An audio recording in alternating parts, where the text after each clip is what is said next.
The hidden chamber of the Sphinx prologue whispers beneath the sand in the golden haze of a Cairo sunrise. The Great Sphinx lay in silent vigil, its weathered gaze fixed toward the horizon, as it had for nearly 4,500 years. Tourists with cameras milled about its paws, snapping pictures, laughing, marveling. To them, it was an ancient wonder, but to a select group of researchers working behind security barriers that day, the Sphinx was no longer simply a monument. They had reason to believe it was hiding something no one had seen for millennia.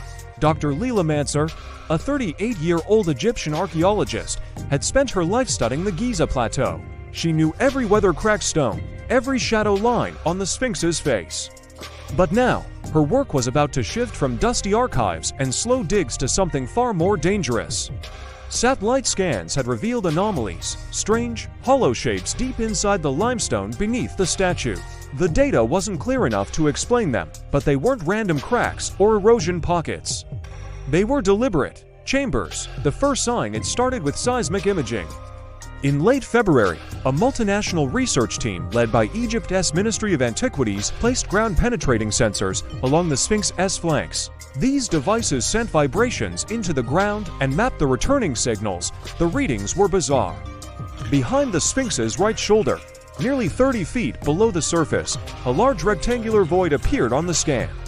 Even stranger, the walls of the void reflected sound differently than natural limestone. It was as if they were coated in a different material altogether. "This isn't natural," whispered Dr. Mansour as she examined the printout in the portable lab tent. "Someone built this," her colleague, Dr. Ethan Cole from Oxford University, nodded gravely. "The alignment matches the axis of the Sphinx. Whatever's down there was meant to be part of it." Within days, they received clearance to drill a tiny borehole, less than 2 inches wide, through a seam in the stone. The drill bit broke twice before they pierced through. A small fiber optic camera was lowered into the dark. At first, the screen showed only dust motes drifting through stale air. Then the lens panned across painted walls. Bright pigments, somehow preserved in the dry air, glowed back, deep reds, cobalt blues, and gold leaf that shimmered faintly under the camera light. The paint depicted scenes no one had seen before. Not the typical hieroglyphics of the Old Kingdom, but strange human-animal hybrids, stars swirling above pyramids, and a figure with a jackal's head holding a black sphere. The sealed door of the borehole's camera descended further, revealing the chamber floor, a perfectly flat surface of black stone unlike anything in the Giza Plateau's geology.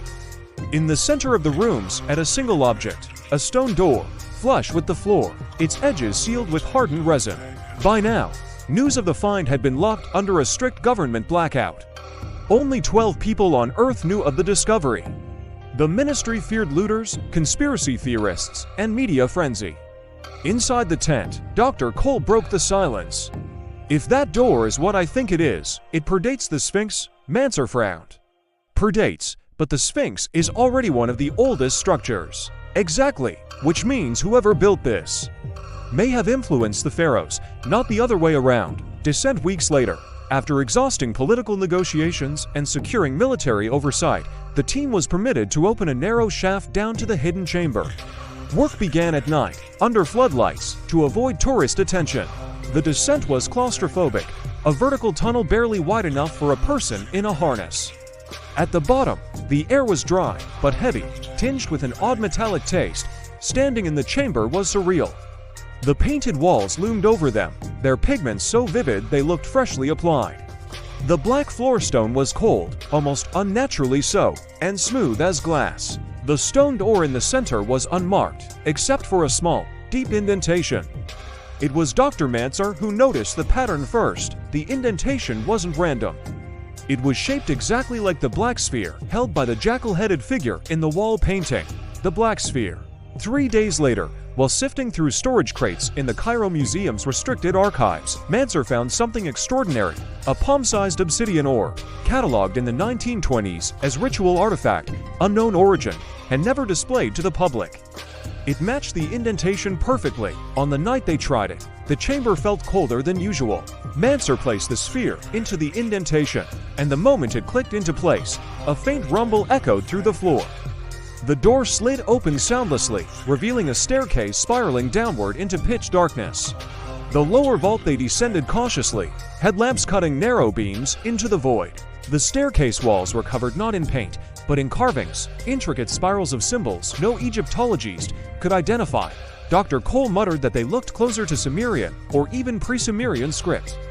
At the bottom was a vault, shaped like an elongated hexagon, its ceiling arched high overhead, vanishing into darkness. And there, in the center, stood a sarcophagus unlike any they'd seen before, not stone, but a seamless, metallic material that shimmered in shifting colors. There were no seams, no lid, just a smooth surface with faintly pulsing lines of light. Awakening for hours, they debated whether to touch it. Finally, under ministry orders, they brought in specialized equipment to scan the object. The results made no sense. The sarcophagus was emitting a low-frequency vibration, like a heartbeat. Inside, the scans suggested movement. When Manser placed her hand on it, the metal felt warm, almost alive. The lights in the vault flickered. The pulsing lines on the sarcophagus brightened. A deep, resonant hum filled the air, vibrating through their bones. Then, slowly, the surface of the sarcophagus began to dissolve. Not crack, not open, dissolve, like mist fading into the air. Inside was not a mummy. It was a figure unlike any human they'd seen at all. Elongated skull, skin the color of old ivory, wearing a collar of gold and lapis. Its eyes were closed, its chest rising and falling slowly. It was alive. The guardians warning the figure's eyes opened, irises black and reflective like polished stone. When it spoke, its voice bypassed their ears entirely, resonating directly in their minds. "You should not have come here." The team froze. Manser tried to form words, but the figure continued, "I am the guardian of the threshold. I was placed here when the sky gates closed, to ensure that what lies beneath never awakens." Cole whispered, "Beneath." Beneath what? The guardian's gaze drifted upward, as if through the rock and sand to the world above. "Your kind calls it the Sphinx, but it is merely the seal. The truth beneath the seal over the next hours, or what felt like hours." Time seemed distorted in the vault. The guardian revealed fragments of a story so old it predated humanity itself. Long before the Nile carried its first boat, a civilization not born of Earth had come here, fleeing something from the outer dark. They built cities, taught early humans, and left markers across the globe, the pyramids among them. The Sphinx, however, was not a monument, it was a lock. Beneath the vault, far deeper, lay something the Guardian referred to only as the Sleeper.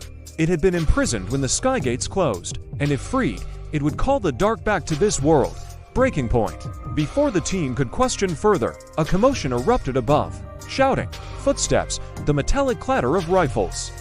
A faction within the government had learned of the find and wanted control over it. Gunshots rang down the staircase. The Guardian's eyes narrowed. They will not understand the danger. They will seek power, and in doing so, they will break the seal. The floor began to quake. Dust rained from the vaulted ceiling. Somewhere below, a deep, inhuman sound rumbled, like the growl of a colossal beast awakening. The last ascent, the Guardian moved to the center of the vault, raising one long hand. The sarcophagus reformed around it, sealing it inside once more. In their minds, they heard its final words, "You must bury this place. Forget what you have seen. If the sleeper wakes, there will be no dawn."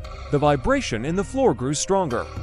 Cracks split across the black stone. From the depths below, a rush of hot, foul air surged upward. Manser and Cole barely made it up the staircase before the chamber collapsed behind them, sealing forever under tons of limestone. Epilogue: the official story. Weeks later, the Ministry of Antiquities announced to the world that the recent research under the Sphinx had found no evidence of significant new chambers, and that the rumors were based on misinterpretations of routine seismic scans. The team was sworn to silence. But at night, Dr. Manser still dreams of the Guardian's black eyes, and of the thing that stirred beneath the Sphinx when the seal was disturbed. And sometimes, when she walks past the great monument in the early morning light, she swears she can feel the ground, breathing,